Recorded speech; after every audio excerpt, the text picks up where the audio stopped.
अब देखो Alice in Borderland का सीजन 3 क्यों स्क्विड गेम के सीजन 3 से सिमिलर है और क्या वाकई ये सीजन बेस्ट एंडिंग लेके खत्म हुआ और आखिर इसके एंड में हुआ क्या। तो इस वीडियो को देख के तुम्हें मजा आने वाला है। जल्दी बोल, कल सुबह और इस वीडियो में मैं तुम्हें बताऊंगा सीजन 2 का थोड़ा सा रिकैप और सीजन 3 कैसे एंड हुआ इसके बारे में। सबसे पहले सीजन 2 के एंड में अरिसु और उसागी पहुंचते हैं किंग ऑफ हर्ट्स के गेम तक। ये गेम अरिसु के लिए सबसे इमोशनल था क्योंकि ये एक साइकोलॉजिकल चैलेंज बन के आया था, क्योंकि जीत सिर्फ दिमाग से नहीं दिल से भी मिल रही थी। अरिसु और उसागी ने ये भी दिखाया कि उनका ट्रस्ट एक दूसरे पे कितना स्ट्रॉन्ग है। और जब गेम खत्म होता है तो बॉर्डरलैंड खुद प्लेयर से एक सवाल पूछता है, क्या तुम यहाँ के सिटीजन बनकर रहना चाहते हो या रियल दुनिया में लौटना चाहते हो। यहीं पे सबसे बड़ा ट्विस्ट आता है। बॉर्डरलैंड असल में एक बहुत ही ट्रेजिकल दुनिया थी, एक स्पेस जो लाइफ और डेथ के बीच एग्जिस्ट करती है। मीटियोर क्रैश ने टोक्यो को हिट किया था और जितने भी प्लेयर्स थे वो सब आईसीयू में अनकॉन्शियस स्टेट में चले गए थे। जिन लोगों ने गेम जीता उन्हें लाइफ का एक नया चांस मिला। अरिसु और उसागी ने वापस रियल दुनिया को चूज किया, लेकिन सब खत्म होते ही कैमरा एक जोकर कार्ड पर जूम करता है और वही टीज बन गया था सीजन 3 के लिए। इसके लिए फाइनली हमने 3 साल इंतजार किया और फाइनली 3 साल के बाद हमें सीजन 3 देखने को मिला। तो अरिसु और उसागी रियल दुनिया में हैं, अपनी नई लाइफ शुरू कर चुके हैं। उनका रिश्ता और भी स्ट्रॉन्ग हो गया है, लेकिन शांति ज्यादा देर तक नहीं टिकती। उसागी मिस्टीरियसली कोमा में चली जाती है और अरिसु को दोबारा बॉर्डरलैंड जाने की खींचतान फील होने लगती है। रिवील होता है कि एक फॉर्मर सिटीजन बांदा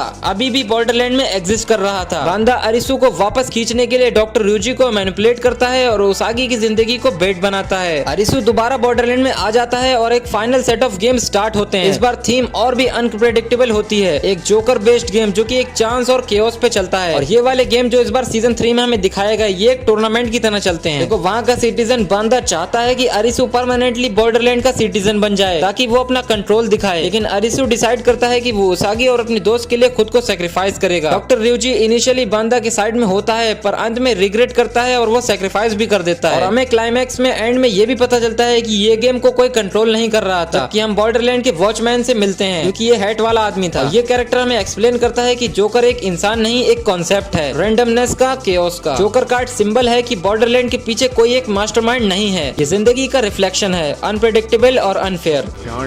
मारा ना। अरिसु को चॉइस मिलती है यहाँ सिटीजन बन के हमेशा के लिए रहना या फिर रियल दुनिया में लौटकर अपनी इम्परफेक्ट, पेनफुल और रियल लाइफ जीना। अरिसु चूज करता है लाइफ को।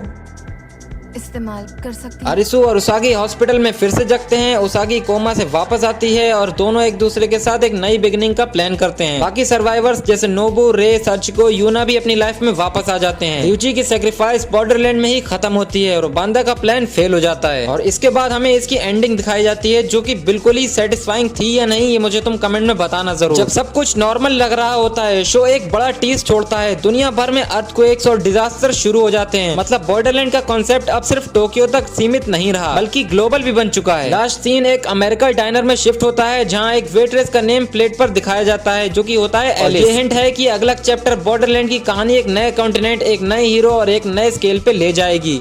ये अरिसु की लड़की भी हो सकती है या कुछ और भी हो सकता है। जोकर कार्ड और वॉचमैन की बातें एक बात तो क्लियर कर देती हैं कि गेम कभी भी खत्म नहीं होगा। सीजन 2 ने हमें दिखाया कि बॉर्डरलैंड लाइफ और डेथ के बीच एक टेस्ट था और सीजन 3 ने उस टेस्ट को ग्लोबल लेवल तक पुश भी कर दिया। अरिसु ने चूज किया लाइफ, उसागी ने चूज किया प्यार, पर जोकर कार्ड रिमाइंडर है कि जिंदगी कभी भी प्रेडिक्टेबल नहीं होती। फिलहाल आपको क्या लगता है कि सीजन 4 में हम एक नई एलिस की कहानी देखने वाले हैं या अरिसु की जर्नी फिर से शुरू होगी? कमेंट्स में अपनी थ्योरी लिखो और वीडियो पसंद आई हो तो एक लाइक जरूर कर देना।